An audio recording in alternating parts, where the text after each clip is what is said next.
mask this microphone, will it? No words like that. Okay, let me start firstly by bringing apologies from Willie Mark. As Stuart has told you, he had a very late night in the House of Lords for reasons that I'm sure you will all well understand. And I think yesterday was the case that MPs and peers from all parties did an absolutely fantastic job in preventing a no-deal Brexit in the Commons and in the Lords. But the fight goes on. The fight absolutely goes on because, as far as I'm concerned, we've got an unelected squatter in number 10 Downing Street. He's a man without morals, he's a man without a mandate, and as of 48 hours ago, he's a man without a majority. And today, it slips away further and further and further. And I have to say, Joe Johnson, who I've met once or twice, he's a Tory, but he's a decent guy. He's got to be the first person in my experience who's left politics to spend less time with his family. It's no laughing matter really, because Johnson, I won't call him Boris because I think that's part of the myth. If you call him Boris or you call him Bojo, you kind of play into this cuddly, friendly, sort of soft and cosy sort of guy. I don't think he's any of those things. I think he's a dangerous man. He's a dangerous man. We know, I think he presents a serious threat to the liberty, security and well-being of everybody here in Loughborough. And that's why I always say, it's an expression I saw on the back of an NUM banner during the miners' strike back in '84, eternal vigilance is the price of liberty. That's why we're standing here in Market Square tonight. So the government is led by a serial liar. It can't be trusted, and that's why Willie's not here. That's why Willie's in the Lords now, and for as long as it takes to ensure that we've got somebody who will stand up and safeguard against the shenanigans and dirty tricks that could tip us absolutely still into the chaos of a hard Brexit. So I'm on absolutely the same page as Willie. That expression's already been said, but hey ho. I supported him in his role as Police and Crime Commissioner for Leicestershire for the last 3 years. I'm not a barrister, I need notes. Last year, Willie and I went to Brussels to see if we could find out the truth, the real truth behind the government's honeyed words and the impact that a hard Brexit will have on policing, protection, security, public safety here in Leicestershire. And I have to say to you that I found the findings to be absolutely shocking. Because if we crash out of the EU, and I'll use those words deliberately, this will be a crash out at midnight on Halloween, then I think the horror show will really begin. The Leicestershire Police, we know they're already under huge pressure after nearly a decade of austerity and cuts, but they will be confronted, if we have a hard Brexit, with an entirely new set of challenges. Now, criminals do not respect international borders, and cross-border crime is a sad fact of modern life. So I think international collaboration of the sort that we see across the European Union is absolutely essential. But in the event of the hard Brexit, Leicestershire Police will have no information sharing at all with our former EU partners. Absolutely none. No access to the lists of wanted people, dangerous individuals and the vulnerable who are maintained, the lists that are maintained in real time by Europol and the police forces within the EU 27. There will be no right whatsoever. Are we all safe back there? Standing too close to the speaker. No, you need to go closer to the speaker. Okay, if I speak from over here it doesn't cut out, I get you. So there'll be no right to detain anybody at all, who is a wanted criminal somewhere else in the European Union, because we will lose our right of access to a process known as the European arrest warrant. And this is the thing that really scares me.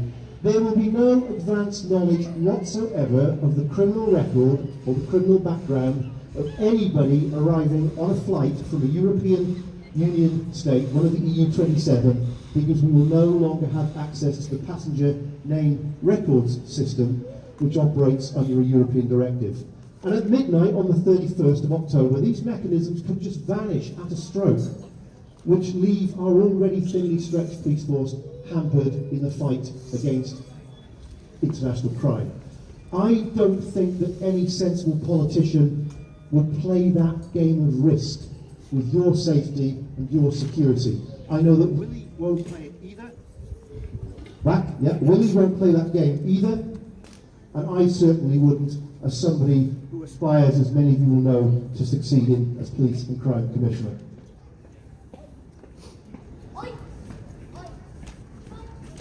So look, I'll finish by saying I stand shoulder to shoulder with all of you in the battle to stop. Can you hear me if I don't use the microphone? Yeah. I will stand shoulder to shoulder with all of you in the battle to stop no deal and to help us in a move to a more open, more pluralist, more secure and more progressive Europe. But where do we go from here? What happens next? Now, if it was down to me personally, I would call the whole thing off. I would absolutely call the whole thing off. But I recognise that that is politically very, very difficult. So, until the prospect of a hard Brexit is absolutely blocked, I will wait for a general election. We have to stop the circumstances of a potential hard Brexit hitting us right on the chin first. Because I want a new Prime Minister. Obviously you know who I would like as Prime Minister, but any Prime Minister who has got the sense to negotiate a new deal, a workable deal, and a deal that can command a majority right across Parliament. And I want that deal to move the European Union forwards towards an alliance of nations that works together to protect all of the people of Europe and, more importantly, the planet that we all share. My last point is this. The 2016 referendum was a sham. The Leave campaign was a scam. And so any new deal that is struck by any Prime Minister must go back to the people of this once respected nation.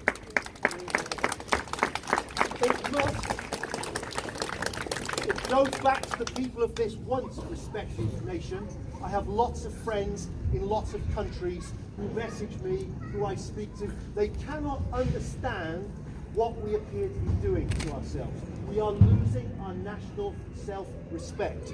So when that deal is agreed, what should appear on the ballot paper, as far as I'm concerned, is you can vote for the new deal in any form, whatever it takes, or, if you're so minded, you can vote for the chaos of no deal.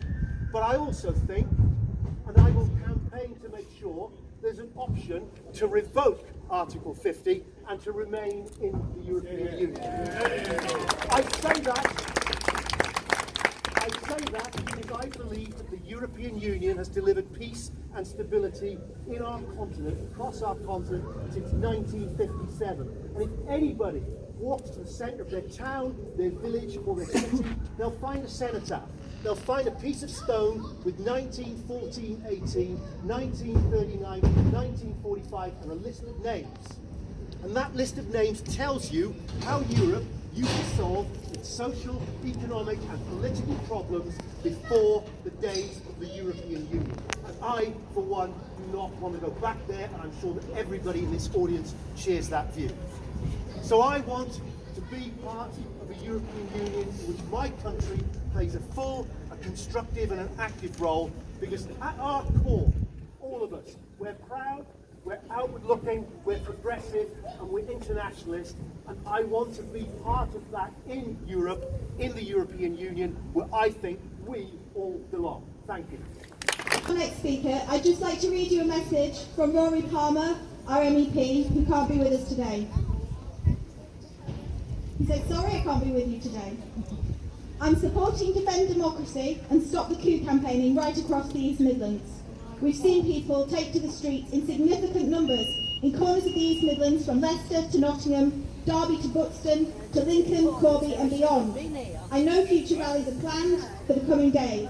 Today I send my full support to all of you taking a stand in Loughborough. We will be angry about what's happening. However people voted in 2016, shutting down British parliamentary democracy was not on the ballot paper. This is an executive takeover at a time when our parliament should be sitting. This is a time of national crisis, and Johnson's attempt to shut down parliament must be opposed. In shutting down parliament, Johnson is not just trying to silence our MPs. In doing so, he's trying to silence all of us. Today, let's be loud and clear in saying we will not be silenced. We will not stand by while our democracy is shut down in a cynical and dangerous attempt to force through a disastrous no-deal Brexit. A no-deal will be disastrous for the people, communities, our public services and the businesses of Loughborough and Leicestershire and the whole of our country. It cannot be allowed to happen. MPs from across the House of Commons are doing all they can to pass new legislation against no deal, knowing it will be a disaster for our economy and our living standards. You know, me and Rory were on the same page, but Loughborough's MP, Nicky Morgan, is standing alongside Boris Johnson at the Cabinet table endorsing this dangerous and reckless strategy.